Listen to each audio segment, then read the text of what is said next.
Dr. Barry, licensed psychologist, and here we talk about psychology and true crime. I wanted to talk about two different cases today. The Coburg change of plea hearing. That hearing was chilling to watch because to me, Bryan Coburg came off so emotionally detached and just matter of fact admitted to unaliving 4 people, and there was no emotion, none whatsoever. And the diagnosis of autism has come up related to him. So I do want to dispel common myths that people have about autism and crime. Because sometimes what can happen is that an individual with no criminal background can have a diagnosis and may experience some social isolation, or I don't know, like people might treat them different based on things that they've seen or heard. And so that's where I just like to dispel these things in general. Now, can somebody have both autism and antisocial personality disorder? Yes, that is possible. That tends to be more rare. And so that's why I just wanted to talk about that.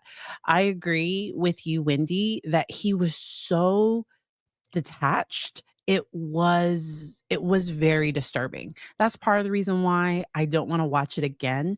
I did watch it over on Emily D. Baker's stream, and I have her coverage linked down in the description if you missed the hearing and you would like to see, because in the change of plea hearing, he was asked, are you pleading this way because you did it? And that's my paraphrasing. That's not the exact wording that was used, but that's what he was asked, and he said yes. He was also asked, specifically about what not. So he didn't give details about anything, and there may be some aspects of this case that will be sealed, and we may never know all the answers to everything. I do think the families will continue to speak out and seek justice. And I think the families may want certain information to be public just because they weren't able to get a public trial to get justice for their loved one. And so often families that have experienced this type of tragedy, they often have a mission to maybe they develop something where we talk about safety on campuses or safety with off campus housing. Like sometimes they develop their own passion and mission to give their pain a purpose. I've talked about this before. Purpose with no pain is it's just when you have that pain with no purpose, that can be torture. Um yes, so the wording was, are you pleading guilty because you are guilty? And he said yes. And it was just so cold. And I think that cold nature, a lot of people start to try to categorize what could this be? So who could do this? Like how can he be so this cold, this calculating? And I think that's where so the defense did present that he has an autism diagnosis that was discovered by a defense expert after the crime. So that's why I question. I've never met him. I do not know whether or not he has this diagnosis. I get I don't know if suspicious, I get concerned when all of a sudden new diagnoses are coming up as a way to excuse someone's behavior or as a way to save somebody from the death penalty. Because the defense, so Coburg's defense was trying to bring up an autism diagnosis to say because this is a neurodevelopmental disorder, we do not think he should have this. Some people want to know about the why, and there have been some assumptions that he struggled to make healthy social connections, and that maybe I don't know that he really dated. Um, Maybe he found one of the victims attractive. Like there were some ideas people had. We may never know the real answer to it. All right. Somebody asked, what do you think about his attorney's behavior during the hearing?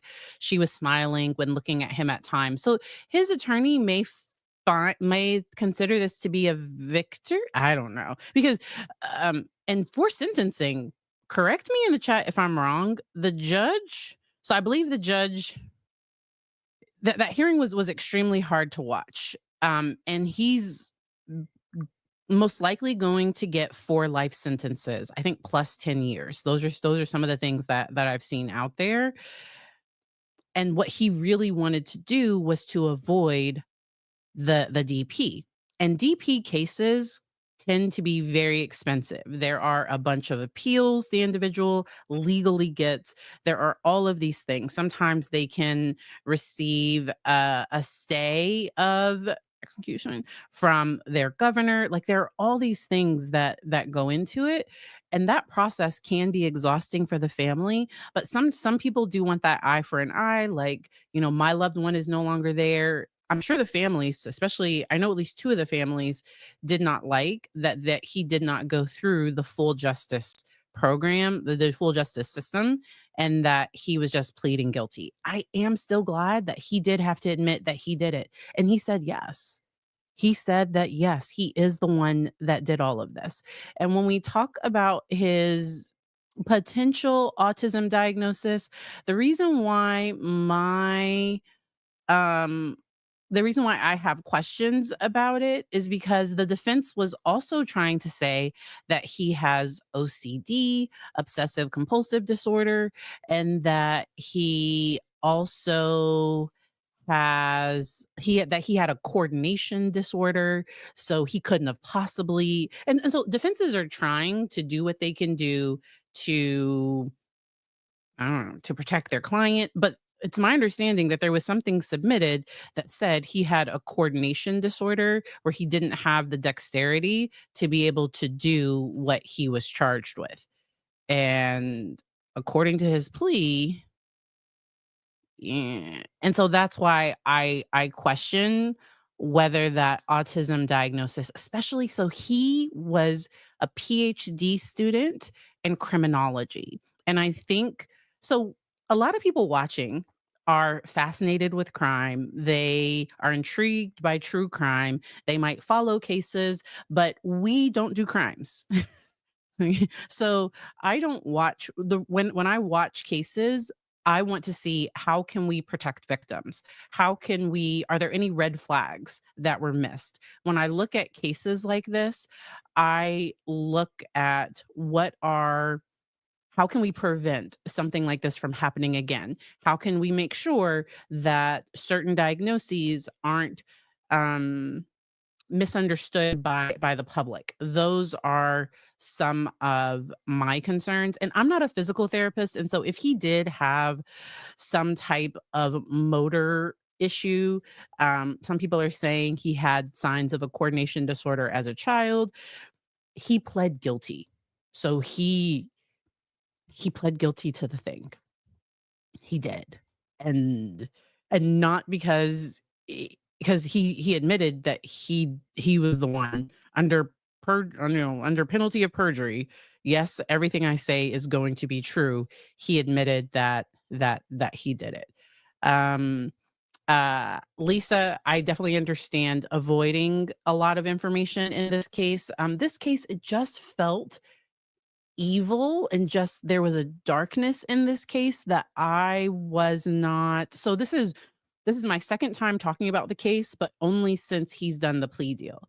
If you go back, if y'all have been following me for a while, I talked about, there are some things that I do not talk about, or that, it kind of can touch my heart in a different way. And so, just depending on how I'm feeling, I might not cover certain cases. His case, it just felt so dark. And when I talk about cases, I don't want to do it just for likes, clicks, and views. I want to make sure that we're learning something. And so with his case, the diagnosis that came up was autism spectrum disorder. And it is not true that individuals with autism are more likely to commit a crime. Like, that is often individuals with mental health diagnoses are except for antisocial personality disorder and possibly ADHD.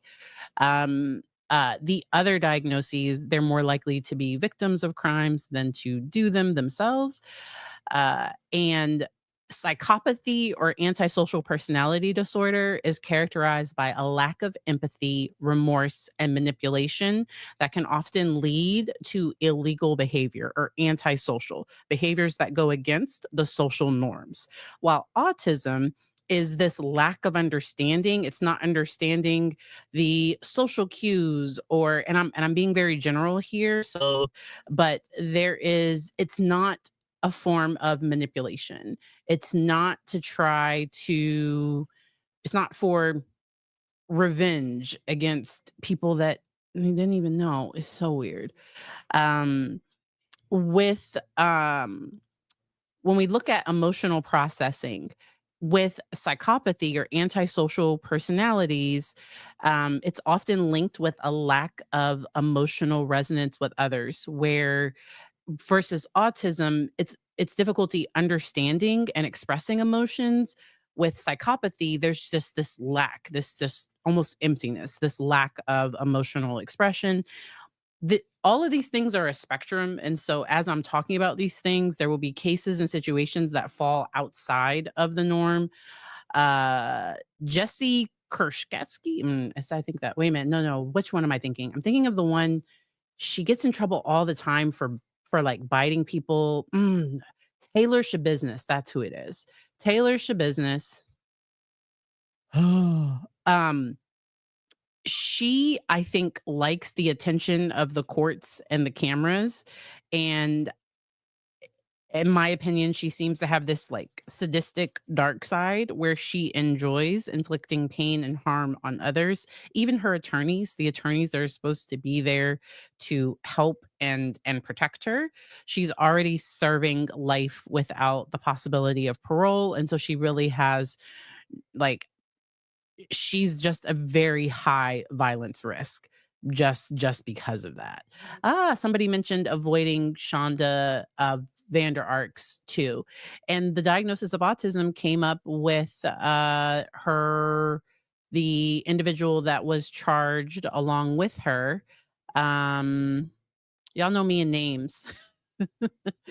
uh, because and sometimes the name in my head is not the correct conspirator. Y'all are probably already put it inside of the chat, but her older son, Paul Ferguson, yes. So Paul, people were kind of wondering like what's up with him? Is he a little different? But the way that Paul presented in court was very different from how Paul presented in the phone calls, because I listened to some, not all, of Paul's jail phone calls. Dr. G Explains is a forensic psychologist. If you're talking about Dr. G Explains, and not because there's another Dr. Grande. I'm not sure if you're talking about I'm thinking you're probably talking about Dr. G Explains. Said autism is no grounds to get it taken off because autism is not a trigger for that. All right. I really like when he shares because and y'all did. I told you that y'all would correct it in the chat. I like Dr. G Explains because he is a forensic psychologist. Um, uh, Great question about survivor's guilt and what the treatment can be. So, individuals with survivor's guilt, so the individuals in that home, or even individuals that are in the surrounding houses, they could potentially exhibit trauma symptoms just from being in the house when this happened and surviving the attack. There really can be survivor's guilt. I'd recommend ongoing therapy with a provider that specializes in working with trauma. Sometimes a person has pre-existing depression, or there are other mental health conditions that somebody already has, and so making sure that people are surrounded by the right help and support. There are people who have survived things like the Aurora um, pew pew incident in the movie theater, or that have survived other incidents like that, and they have struggled with living a life, with moving on. And so that's where partnering with the right person is really important. So two things can be true at the same time. And we call that a dialectic. We call that walking in the gray, that a person can be happy they survived and also incredibly sad and feel guilt or even shame, or like, why was I? Like, if, let's say somebody that passed, let's say they were, I don't know, they were just so smart and they had this bright, promising future. And this other person could be like, could feel like they're not deserving, like they're not worthy, and that's not how that works. And but leaning in and having a safe place where a person can bring up and talk about the issues that are coming up for them, that can be really important. Complex trauma normally would come from more of like things happening in childhood, or there being a trauma after trauma after trauma. If there was one instance with a situation like this, we would normally consider that to be more PTSD, depending on the person's history, but trauma is complex. I sometimes talk about traumatic grief as well. Or when I think of complex trauma, I think of repeated instances versus one instance. All right. um, and I know a lot of people are happy that the survivors didn't have to testify. There are some people that might have felt a sense of mission or purpose, or like their surviving meant something if their testimony could have convicted him. So I like looking at the other side of it too. So while I agree, I'm glad that they don't have to go through that process, they may also feel like this important step where they could have gotten to his face, got to say like what happened and how that's and so they will be able to give impact statements, I think, at sentencing. So I'm going to keep an eye on that. I don't know that I'll play it, but I'm definitely going to keep an eye on the impact statements, because them not getting a chance to be a part of that process, for some people, being a part of the trial process can give them some closure, even if it's incredibly emotional. I think about a case that we covered recently, where the daughter in the trial thanked the prosecutor, or like the prosecutor brought up the fact that the now adult 19-year-old daughter, that she wanted to testify against her mother, and she asked the prosecution to be a witness, and she wanted to speak up and talk about the things that she had seen and heard in relation to, what she now knows to be, what happened with her father. And so not having that can sometimes be very difficult for people. All right. And so some people might be talking about, somebody mentioned the Gilgo. So I'm following the Rex Heerman trial, and that hasn't started. I don't know when it'll start. Whenever it does, I will definitely take a look at that. There's I don't always talk about cases before they've started the process. Um, my heart breaks for um I'm glad that some people that maybe we didn't know their names, or like,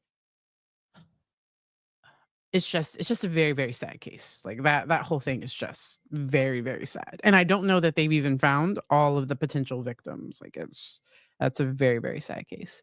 And then Patricia is sharing her thing of when she thinks of complex trauma, when somebody is too immature to handle it. And I like to give people the hope that, in general, because sometimes what can happen is, if a person experiences a trauma and I tell them about all of the trauma symptoms they can develop, they are more likely to develop trauma symptoms. Versus if somebody experiences a trauma and I talk with them about the resilience, and now if somebody is displaying those symptoms, but if I give them a list of all the trauma symptoms, that group that was exposed to a potential trauma, they will feel worse. So it's something called psychological first aid, where when a bad thing happens, we want to talk about how people can get through it. how people can the resources that they can use, the positive things to look out for along with some of the concerns. So if you're having difficulty sleeping, if you're having some of these things, but I want to make sure that I'm also talking about the positive things. Um Thank you for the compliment on my hair. I took out my twist this morning and I will be dyeing it soon. And my little person is in the background. Yes. You have trouble sleeping sometimes? Okay. Uh okay. Yes, the power of suggestion or confirmation bias, or there are a bunch of different psychological principles that can we call it priming as well, that I want to make sure to prime people to some of the positive things and not only the negative things. And so psychological first aid is really important. Lisa, I hope your process goes well. I really appreciate you all being here. Are there any other, because with Brian Kohlberg, I was just so put off by just how he just I did it and just admitted to it all. And the prosecution was able to go through the evidence that they like what would have been presented in court. And it does sound like they had a very solid case against him. And I think that's why his team let the prosecution know that he would be willing to accept something that would take the death penalty off the case, even if it meant he would never see the light of day outside of a prison again. And um, the impact of the families not having that public adjudication, I know there were family members that wanted to have that process, and once again, my heart does break for them in the midst of that. Um, whew, all right, all right, all right. I'm just making sure I didn't miss any statements or questions. Yeah, his body language and tone, everything was just emotionless and flat and just like, "Yeah, I did it." And, one of his professors came forward and just they wondered if him studying serial unaliver cases, if that somehow if he was fascinated by that, and if but a lot of people said that they didn't see red flags in him, because I got a great question in the comments. Somebody asked what type of therapy might have prevented this from happening with Brian Kohberger. And he would have had to admit that he was that he was like fascinated with serial unalivers, and that he was contemplating doing something himself. So he would have had to like want to not do the things because he would have had to reach out for help. So nobody knows what's going on in somebody else's mind. Now I do think, I don't know, like I know our government surveils, like like, so the FBI has like people that they watch, because there are red flags, there are search histories, there's some activity on the dark web that's concerning. Uh, I wonder what some of that evidence of like search history and what types of messages, what else was going on in this case, but it's very, very troubling. Um, and I also hope that no um women or men are interested in him romantically, because sometimes what happens is people they become famous in the midst of this. I was going to put up the victims faces, but I never want to be accused of like because my heart goes out to the victims in this case. And I know the families are still very raw with all of this, and so in thinking about the thumbnail and all of that, I was like, should I put the victims' families? Should I put the victims' faces or do his? I was questioning the whole thing, but somebody mentioned shock therapy, but once again, he would have had to admit that there was a problem, and that's the hard part in situations like this. Um, all right. Yeah, Kohlberg has been in custody for a while. I think he was arrested out of state, within, like, a few months. It was relatively quickly after the incident. Not, like, the next day, but I thought it was within, like, the first 1 to 2 months.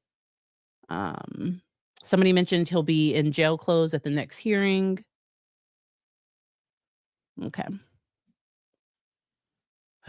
He would have to want to change, and, uh unfortunately, there is a dark side where, some people unfortunately and so could if he had admitted that he was having those types of fantasies. So, I talked about the Ethan Crumbly case, and Ethan Crumbly, he seemed to, have this dark fascination. He seemed to be having some, thoughts of harming himself and potentially harming others. If people had been more aware of that, he was also harming animals. So with Ethan Crumbly, there were all of these red flags. He had this fascination with pew pews, and some people will have like a list of targets.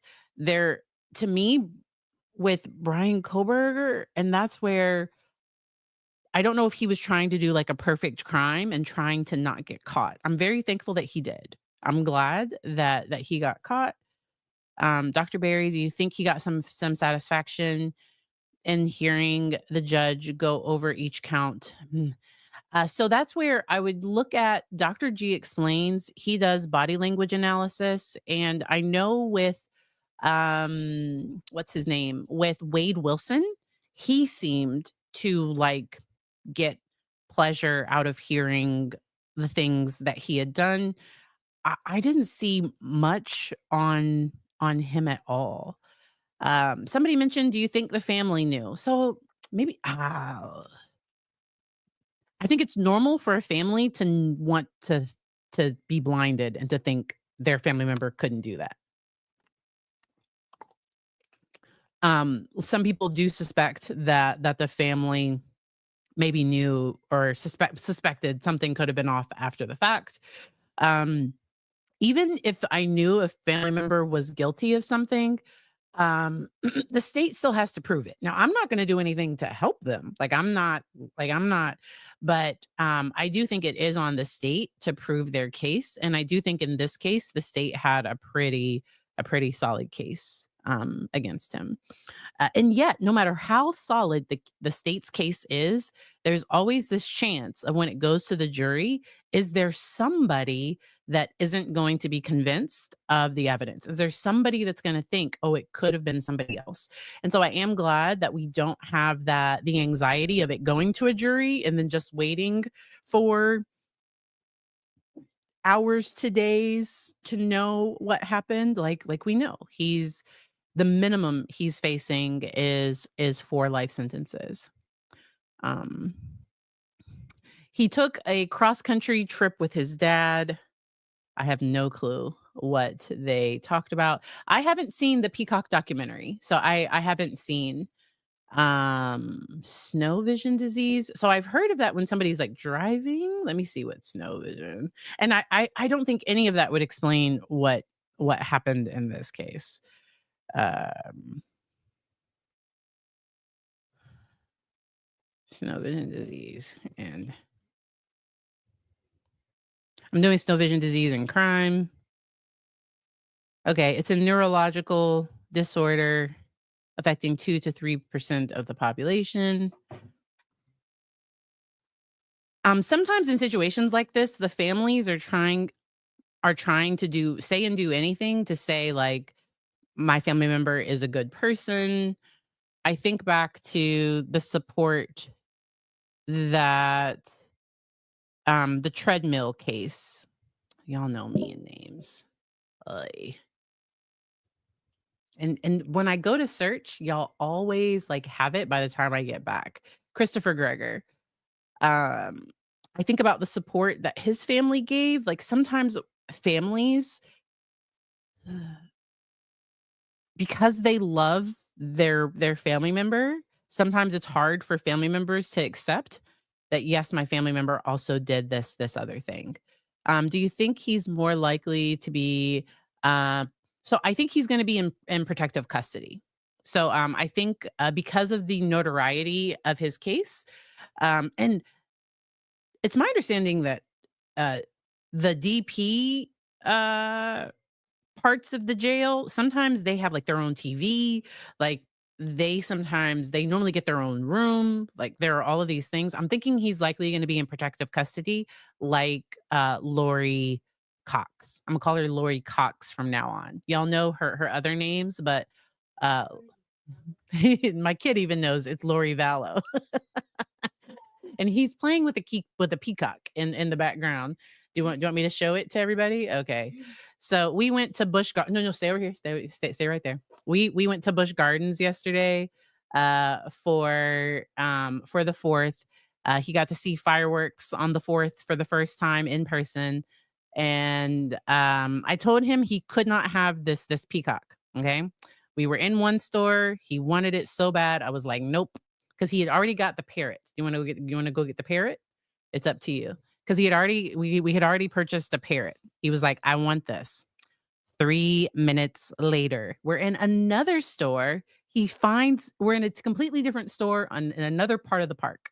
So the first store that we saw this in was I think it was in the England section of the park. This next door, I wanna say we were in, like, the Ireland section. We're in a completely different section of the park, and he finds this peacock, and so I told him he could have it if he used his own money. This parrot is adorable because it actually, like, wraps around. It has, like, the wrist things in it. It actually, like, snaps and connects. But, yeah, so he had already gotten this, and so I was like so he used his money, though. So, yes, I caved, but he owes me $30.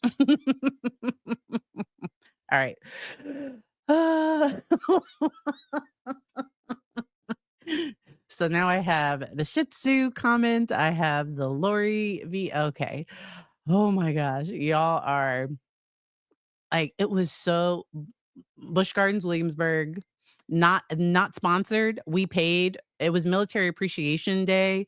So my father-in-law was in the Marines. So we had free passes. And we had a blast. Okay, I'm gonna get back to my cases. Okay. Okay, go play and have fun. And the part of the reason why I let my kiddo hear about people getting caught doing crimes is, first of all, don't do crimes. And then secondly, making sure that he knows there are consequences for behavior. There are 100% consequences for behavior. Because this morning, I figured out that he secretly got on YouTube and he wasn't supposed to. Now he watched Minecraft, but still, our rule is you have to ask to go on regular YouTube. And so we were able to just do a normal consequence, and he knows it.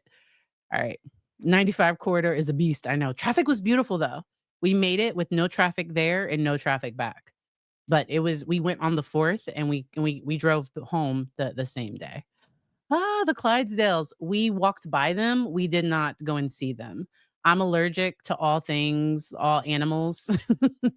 Most animals I'm allergic to, and so, we didn't get to see them. Okay. Now let's talk about, the I do hope that they're able to recover, that they're able to find alive, because they're still searching for missing campers from I think it was Camp Mystic, and it was in Texas. A river overflowed. There was flash flooding. The campers were camping along the river, and they are searching. And so I do hope that they're able to find individuals. Um, Well, Lisa, I have not heard about that case, and that is a new like, that is a lot. And one of the reasons people using AI to generate a CSAM, especially of children, that's why I don't have images of my child out there for the public. It's just my thing. Wow, thank you so much. Um,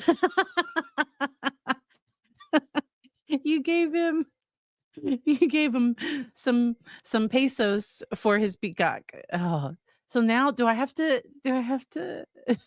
some So pesos is the money in, Mexico. I told you different countries have different types of money. Yep, so we're in the United States, we use dollars. In Mexico, they use pesos. Yes, and so somebody donated to pay for your $30 peacock. I know. And so you don't owe me any money anymore. You can thank Lila for that. I know. Yep. So he's so happy. Oh my gosh. Yeah. And so I did a video talking about dangers with AI, especially the connections people form with it. I didn't go into what people can do with it. It can generate a lot of misinformation. So it's my understanding on Pinterest, there's a lot of AI images, and people are mad because a lot of people go to Pinterest for inspiration, and you're hoping that it's a real thing that somebody has made, or it's something that you can kind of do, but a lot of people are using AI there. And so, yeah. All right. Was that $2? Well, I'll have to do the conversion and make sure. Uh, and so it's fine. All right. Let's get into the Diddy verdict. Okay. So last week, Sean Diddy Combs, he the jury was deliberating. And it's my understanding that soon into deliberations, but it doesn't sound like, because there was one juror that they were concerned wasn't going to follow the judge's directions. They've done interviews with the jury after the fact, and it does sound like the jury did not think that the state proved their racketeering charges, and then so that he was only convicted of transporting somebody for the purpose of activities. So I think we all know what he was convicted of. There's some words I can't say on YouTube, so that's why I'm speaking around it. But and also little persons here. He was not convicted of the racketeering charges. And there were two other charges that he was found not guilty of as well. I wonder if the same case, but it was a CEO of an insurance company, and that CEO of the insurance company had required one of his employees who he was dating, and he had physically harmed them. He had blown up their partner's car. He had done all that. He had refused to give them money unless they blah blah blah. Like, I wonder if it had been the exact same case, but he wasn't a music mogul. I really wonder what a jury would have thought about that. And that's where and the jury did feel like the state did not prove those charges. Some people have talked about, did they think he was overcharged? Um But then I just wonder if people just think some of these things just happen within the music industry. Like, have we normalized that in order to get a part, an actress might have no, like, because to me, we shouldn't normalize harm. We shouldn't normalize an unsafe, toxic work environment. We shouldn't normalize things. And I don't care the gender, age, I don't think anybody should be taken advantage of. If it's a female taking advantage of male, like, I don't think people should be taken advantage of. I think clear and ethical boundaries are incredibly important. And my brain just really hurts for what happened. A lot of people are disappointed and disheartened with it. Um and so he is Diddy is facing up to 20 years for what he was convicted of, and, um,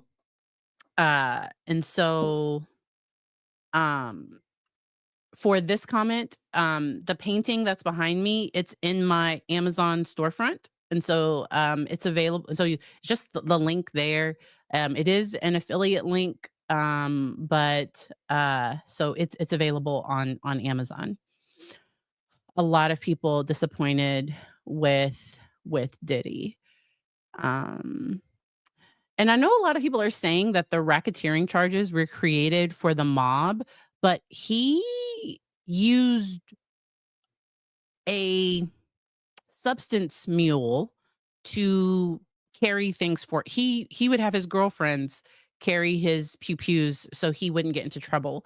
To me, there seemed to be some behaviors he was engaging in that it seems a little organized. It seems a little organized crimey to me, but I'm not a lawyer. I'm just a person that really likes following true crime stuff. And so and I didn't take a look at all of the law. Um, a lot of legal analysts had issues with the potential RICO charge, and maybe there just wasn't enough evidence for it. But and I want to make sure that we clearly say, um, Cassie and Jane Doe. Um, I am glad that he was at least convicted on those aspects. Cassie came forward and she did make a statement after the conviction, and I just hope that they both continue to heal. And this all started because of her lawsuit against him. And there may still be other lawsuits because there are a whole bunch of people that filed lawsuits against him because of things that they allege. I think I saw recently that one of his sons was also charged in a lawsuit. It breaks my heart when there are frivolous ones or when people just try to jump on a bandwagon for money. But there are people who have evidence. Um, they have records of any injuries. They were clearly harmed, and I do just hope that that there's some justice. I do, from my own personal thoughts, I hope that he is blacklisted in the industry. He does not seem like a particularly safe person in my personal, just my thoughts based on what I've heard. I don't know that he's learned anything out of this process. If nothing else, he might be more emboldened that nobody can't stop, won't stop. Like he might be more emboldened to, I don't know. Like I don't know that this was a wake up call that he has a problem. My own personal thoughts. I do not know him. I have not assessed him, so I do not know for sure. In general, he seems to come off with a personality type that's like, I'm the biggest, I'm the best. Nobody can tell me anything. I'm going to do what I want to do, no matter what anybody else thinks. And I have all this money and I can cover anything I do just with money. And I do hope that people distance themselves in the midst of this. Thank you for the super chat. I appreciate all of y'all. And I think if it had been somebody else, so this is my own personal thoughts. I don't know this for sure. My own personal thoughts. If it had been somebody else, I wonder if they would have convicted him. And the jury has come forward and said they did not give him any special treatment because he's a celebrity. So the jury has said that. And I'm not saying that the jury that it was in any part of their mind that, he's a music producer, but there's just a part of me that just wonders if it had been somebody else, what would have happened. And so the jury said that they didn't feel that based on the law that he was convicted, or that he was they did not feel that he was guilty of the charges that he was found not guilty of. So yeah. Oy. Okay, so the prosecutor is asking, okay, I don't know. All right. Ooh, my heart goes out to flight attendants. My heart truly does. I try to always treat flight attendants kindly. Um, Thank you, Sarah, for the super chat. All right. And I do hope that individuals that are fleeing unsafe situations, I hope that they have the courage to come forward. I saw, because I've talked about twin flames here before. Twin flames investigation. Because I heard the state of Michigan, is it Michigan? Yes, that the Michigan Attorney General announced an ongoing investigation into twin flames and coercive control. And so Washington Post wants me to pay for an article. I don't pay for articles. All right. And so let's see. So twin flames, do not join this group. It is, in my opinion, it's a cool, in my personal thoughts and everything I've seen. I saw I think it was Netflix series Escaping Twin Flames.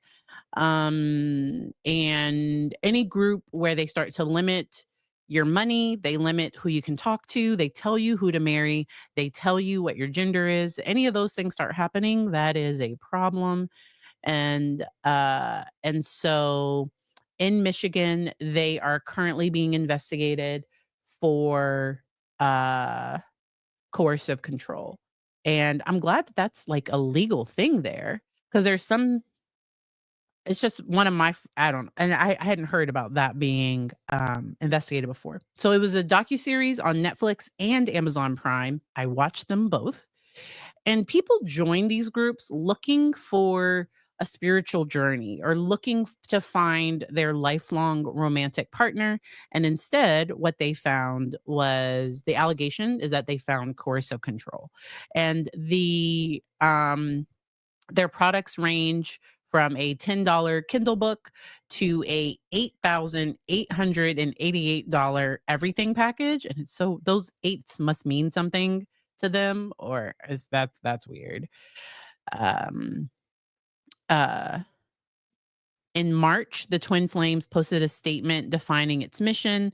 So they allege, we take seriously the recent allegations implying we wield inappropriate control over our community members. After a careful review of both media coverage and recent productions, we are saddened that so much effort has gone into taking swipes at an organization and community founded on love and mutual respect. But don't tell people who to love, and like encourage somebody that's been charged with stalking to continue to, that's the allegation. That was the allegation. That somebody that was charged with stalking, that they were encouraged to continue to do that. And so like that's a problem. And s- there have been allegations that it's a cult. I think that's the I do not know them personally. There are strong allegations based on everything I've seen. It appears to be, those are all my legal things. It appears to be a high control or a high demand group. People that have escaped this group think it's a cult. So people that are in the group are not able to speak negatively about the group. This is the group. This is the guy. So the guy that runs this group, he gave them a book about, this is why we are not a cult. Because you're thinking, oh, a cult leader would never do that. No, no, no, no, no. Like, because he gave it to them saying, look for all the reasons why we aren't a cult. Instead of saying, are there any things in here that are concerning and that would make you think that you might be in a cult? A cult leader is never going to do that. So they're not going to encourage free thinking. They're not going to encourage you to do your own, yeah, to find your own way. It is definitely a problem. And so I watched both. I watched the Netflix and it was wow. I don't know that I saw their interview. I'm not sure. I'm not sure. And so I have nothing against individuals uh being transgender or any of those things. I have an issue with a group that promises to find you a life partner if they're not able to find you somebody of the opposite sex, because I think the group is against same gender relationships. And so if somebody comes in that is same gender, they will say, "Oh no, you're actually," if it's a female that likes other women, they'll be like, "Oh no, you're actually a male." So the group only believes in heterosexual relationships, but they will change people's gender to make it fit that box. Like, there are some things that are just bizarre and are a problem. And so it's a lot, Tanika. So I have a video on twin flames. If you wanna if you wanna look into it, if you wanna do your own research on it, twin flames.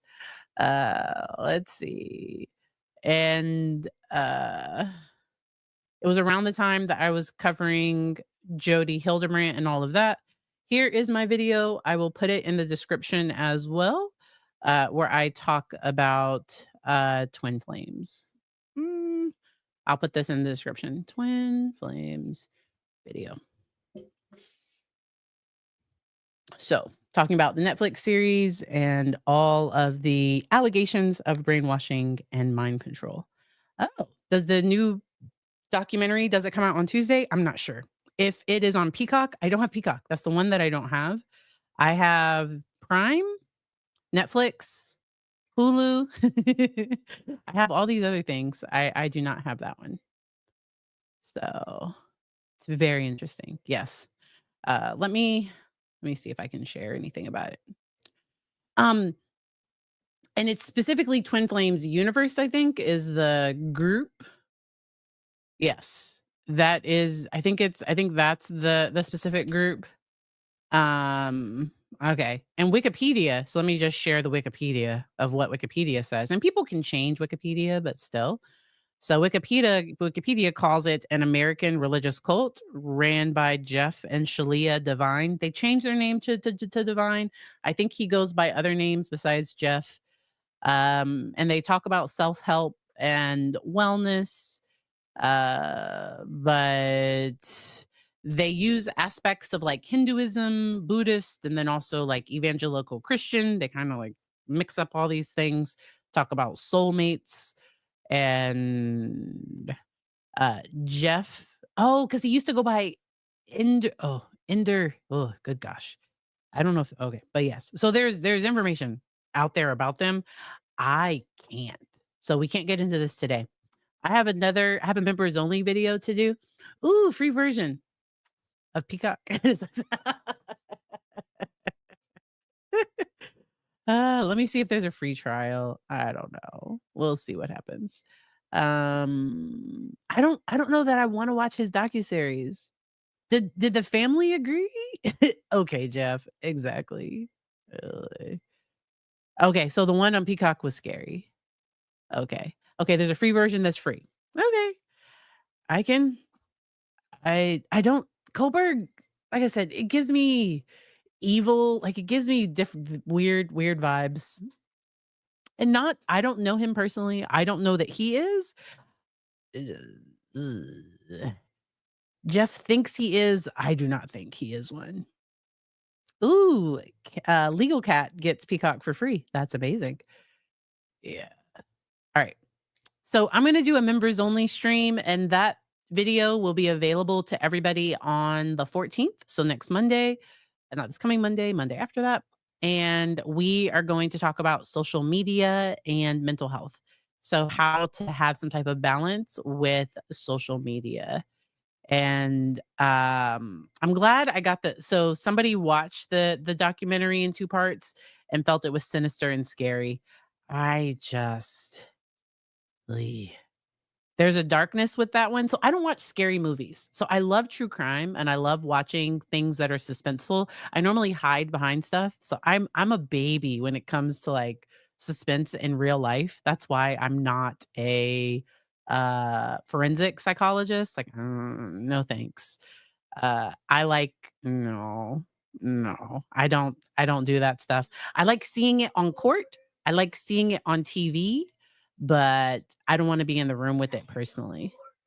And if I'm working with an individual that starts to show signs of significant psychopathy, I refer them to somebody that can be a good fit. Now, if what underlies it is complex trauma, sometimes if we're able to safely work on that, but sometimes, especially if I'm working with a child or a teen and there are other children in the home, there are other factors, sometimes we're not able to safely work on those things within the home. But once again, my heart goes out to the families in the Kohberger case, and they have a long journey ahead. Even once he's sentenced, they have a forever grief that is just difficult to explain. It's just difficult to even imagine. And like I said, my heart really does go out to them. I will see members in a moment. I get distracted by questions. I am starting my EMDR training in August. So I am about to start EMDR training. I will be able to get through level one by, I think, the end of the year. I'm not going to say I do EMDR until I can be approved through the EMDI there's like a group, there's like an official group where you can be listed as a EMDR provider. I'm gonna wait until I complete that process before I say I do EMDR, but I'm gonna start the process to be a trainee of this. Yes. There we go. EMDR IA. Because that's where I go when I'm looking to refer a client for EMDR. Um, it really can be helpful. And so because I was going to wait until I paid off my student loans. That's what I've said. But I'm thankful to you all and the support I have here on YouTube. Because of you all, I was able to go on ahead and start that training process before my before my student loans are paid off. My Oh, so I didn't do a PhD. I did a PsyD. I did have a dissertation. So my dissertation is aggression, forgiveness in aggressive children. Forgiveness in aggressive children, Dr. Patrice Turner, because my maiden name is Turner. Um, Let me see if it's available for purchase because this was back in from 2009. So, does anybody still have that? Mm. I did it. I could talk to y'all about it. I don't know that you have to read it. Read my book instead. If you're looking for something, check out my book, Turning Crisis into Clarity: How to Survive or Thrive in the Midst of Uncertainty. So please check out that instead. Where are you from? I've been in Virginia since 2000, no, 1997. I grew up around the world. So I grew up in Germany, Japan, Georgia. I still won't claim Virginia officially. Yeah, mommy lived in Japan with Gigi for 5 years. Yeah. So I've lived in Virginia for most of my life. I still consider myself to be a person of the world. So my favorite place to live was Germany.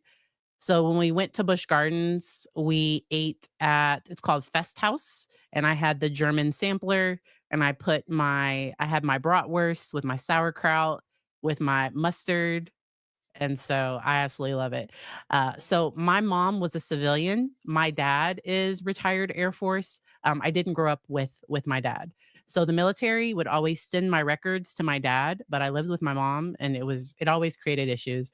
I'm thankful for my school records because my school always kept track of my medical records, but the military lost my records. Yeah, I don't exist. I do exist in real life. Uh, You're my favorite dork. Yay! I love that. Ooh. Okay, wait a minute. So is it how to help with flashbacks? Tanika, is that the question? Is the question how to help with flashbacks? You say snob, I say like I don't know. I use a different word. Oh yeah. So yeah, my mom worked on Air Force bases. So I grew up on Air Force bases, but yes, ein bisschen. Just a little bit. So when I moved to Virginia, I had to take French. So I took German 1 and 2, ein und zwei, in Bitburg, Germany. But then when I moved to Virginia, I had to take French. And so my French and German, they get confused in my head. And so I speak a little bit of German, a little bit of French. And I watch so many K-dramas. I feel like I can speak a little bit of Korean. I can't speak it well, but I know a little bit of Korean because of all the K-dramas that I watch to cope. Ooh, need a good movie tonight. Any suggestions? Hey, let's see. Movies. My son recommended Wally. If you haven't seen that animated robot movie, it's kind of about a dystopian future. It's kind of a sad, I don't know. Somebody recommended Jaws. Good gosh. I'm really excited to add EMDR to my toolbox. I already have dialectical behavior skills building. I already have an adoption training competency. Already feel really strong in my like family therapy skills. I do forward facing trauma work, which means we don't have to talk about the past. We can talk from now and work forward to address trauma. Because some people they get, especially people with complex trauma, sometimes going back, that can be too painful. So we can talk about how things are affecting them in the present, and we can address it here and work forward. But with flashbacks, grounding techniques are incredibly important. Trauma doesn't know time. So until a traumatic memory is processed, it ends up being this little brain, this fragment in our brain. So memories get normal memories, traditional memories that aren't in the midst of a stressful time, they get stored away in your hippocampus. Trauma memories, they just end up scattered wherever. And that's why they can pop up unexpectedly. Flashbacks are actually a sign that the brain is trying to heal and is trying to process through something. And so, being able to work with a person, with a safe person, if you can find a therapist, if you can't find a therapist, there are a lot of great resources about trauma healing here on YouTube. And so, and I have a video on trauma in the brain and some other resources here too. And so I hope that's helpful. I think this one's triggering though. Straw, people like it on Netflix. I haven't seen it. I heard it was because I think she's come to her last straw and I think she's about to lose it. So uh it's not romantic. Yeah, there are some more romantic languages. Uh, and so when we talk about forgiveness, my thing, and I have a video on is forgiveness required to heal? And to me, it has to be that person's choice. And what some people call forgiveness, other people call, they might call it indifference, or they might just call it, making it so that the pain doesn't continue to hurt them and keep them from things that they want.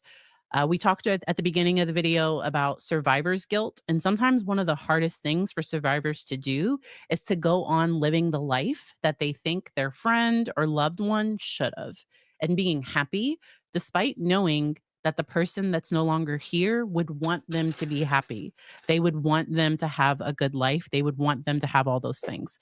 And so it's a really, really long process. I also have a video on traumatic grief. I hope that's helpful. Members, I will see you all in just like 2 minutes. I'll press the members only video, but I hope y'all enjoy the rest of your day. I've had fun chatting with you all. I will see y'all next time. Bye.